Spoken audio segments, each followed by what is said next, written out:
wore black denim trousers and motorcycle boots and a black leather jacket with an eagle on the back. He had a hopped-up sickle that took off like a gun. That fool was the terror of Highway 101. Hey! Here we are for another episode of Steeds Motorcycle Magazine. First off, that song there, we're still having the contest. Send your CD, your cassette tape, your memory card, anything you can put your voice on. It has to be a cappella. That means with no musical accompaniment. And send it to Steeds Motorcycle Magazine, care of Dave Hall, 425 Reber Road, West Liberty, Kentucky, 41472. So far, we've only got 10 people trying out. This is for 100 big smackers, folks. Come on, get them in there. The final judge on who wins will be me, and that's because it's my 100 smackers that you'll be winning. All right.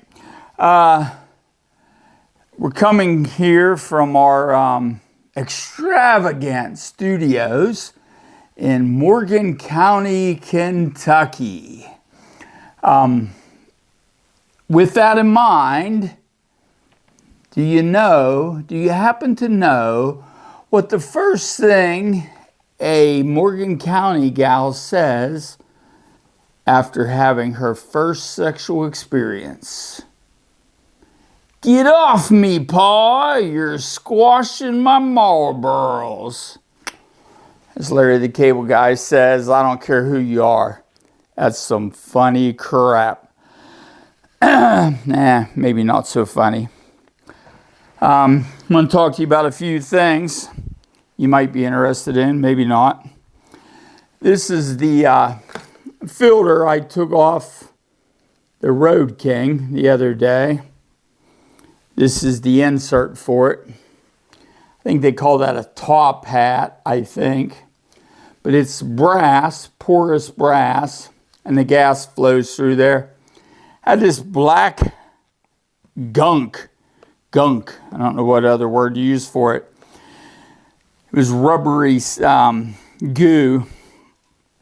And I washed the filter out. I boiled it actually in Clorox and Dawn and got it pretty clean. As soon as I put it back in the bike, it clogged up nearly immediately. So I took it out again. It was filled up with that black goo. Not sure where it came from. I generally make sure I put some pretty, premium gas in there. I have to run ethanol free or else use additive with the ethanol gas because I run carburetors. And I cannot stress enough, if you're running a carburetor, either run ethanol-free gas all the time, or which is impossible to do because there's only so many stations that carry it. So I use Starbright additive, and it seems to work pretty good. If not, if you don't use the Starbright and you don't use the ethanol free all the time, you're going to have problems. That's all there is to it. You're going to have problems with your carb. It's going to be gummed up. You're going to have seals, just go to dust pretty much. But I took kerosene and flushed my tank out. Now, when I did the upgrade, and I damn sure do call it an upgrade, and went from EFI to carburetor, I lined the tank with a plastic bladder. And some people say that that plastic bladder is susceptible to ethanol. The manufacturers of that kit say, no, ethanol will not harm it. But I don't run ethanol anyway, so that's not a factor. So I'm not sure where this goo came from, but I took and I rinsed the tank out with kerosene a couple times, dumped it out, and I have gone to this style of filter. This is a K&N, but it has replaceable filters, paper filters, and I got about 9 of those I bought. So I'm just going to carry them in my saddlebags with me. See how it does. See if it clogs up anymore. Here, I'll hold this out a little closer. I think you saw it anyway, but we'll show it to you a little closer. These work good, but I couldn't find any replacements for this, so I bought these. I may put this in once I'm positive I have my gunk problem figured out. Let's see. Oh, I'm gonna do a little project. I already have that video clip done, but well, the magic of videography, it'll seem like we're doing this first.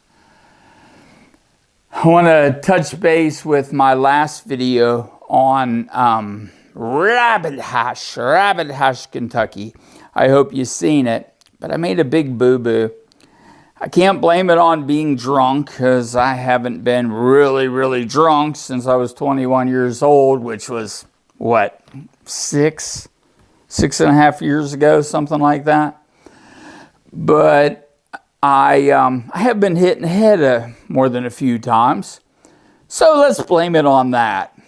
But in the video, I was saying that Rabbit Hash got their name from a big river. And yeah, the Ohio is a pretty big river, but that had nothing to do with Rabbit Hash's name. What I meant to say was a big flood. And the legend has it that when this big flood came through, the rabbits all ran up on this knoll at Rabbit Hash, and the people, they were easy pickings for the people, and they made them into a dish called Rabbit Hash. The other version is that Rabbit Hash was always a common dish in the area. Well, common since white people have been there, and that's where it got its name. But anyway, that's its name. Me and Dimples, we were kind of divided on what we thought of Rabbit Hash. It's a neat little quirky place, and I love quirkiness. But there is a huge difference between motorcyclists and bikers. A lot of the people there, if you watch the video, you'll see 2 guys, a big fat boy and another guy, struggling to try to get their bikes backed into these places. And you could tell they just didn't know what they were doing. They were about bumping into each other. They look like the Keystone Cops of the motorcycle world. And pretty pathetic, really. A lot of the people there were just unfriendly as hell. Met one fella, should have had him on the tape. Very friendly guy.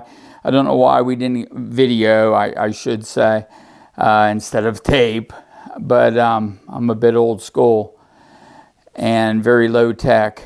But he was a friendly fella, but God, his wife just sat there, looked at that damn phone screen the whole time. Like, that's her world. She couldn't interact with people who were there around her. I think that's sad, very sad. I I think some of these people there get a little intimidated when they're around real bikers because they like to go to places they consider safe in their biker outfit on sunny days and pretend to be bikers. I'm not saying everybody there. There's some really good people there. I was a little pissed off that nothing seemed to be going our way as far as what we wanted to put in the video. That lazy mayor didn't come to work. I suspect drug use. I do. I think he's maybe hitting the pipe too much, you know? But the mayor wasn't in his office, so we couldn't talk to him. The ferry, meaning the boat, not that other type of ferry, the ferry wasn't running across the river there. And I would have liked to have taken a ride on the ferry, the boat, not the other type ferry. And, but we still had a great day. Had a great meal at the Ford garage, but they had a crazy amount of Fruit Loops working at the place. In a place called the Ford garage, where they know they're going to get bikers and car enthusiasts, why would you hire Fruit Loops that you know would turn the patrons' stomachs?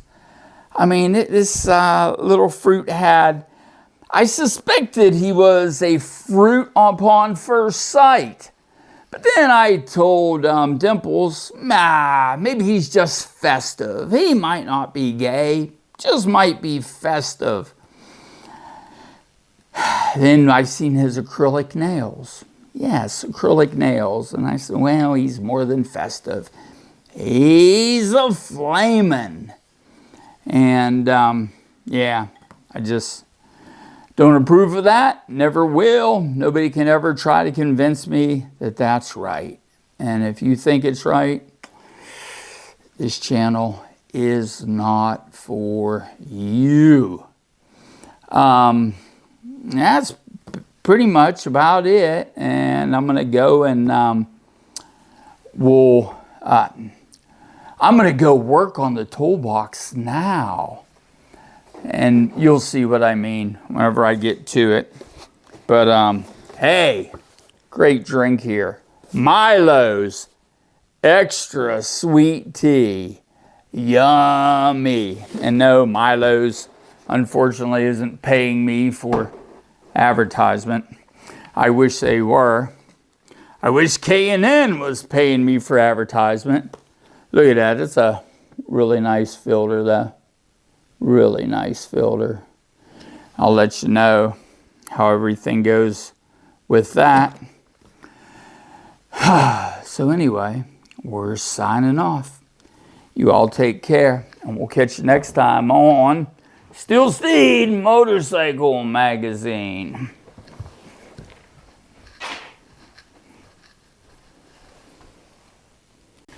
Hey guys, I got this little toolbox here from Harbor Freight. I thought it was pretty neat. It's about 19 bucks. I was gonna buy it, and then I thought, no, I got enough little novelty items laying around. Then I got to thinking, maybe it's not just a novelty item.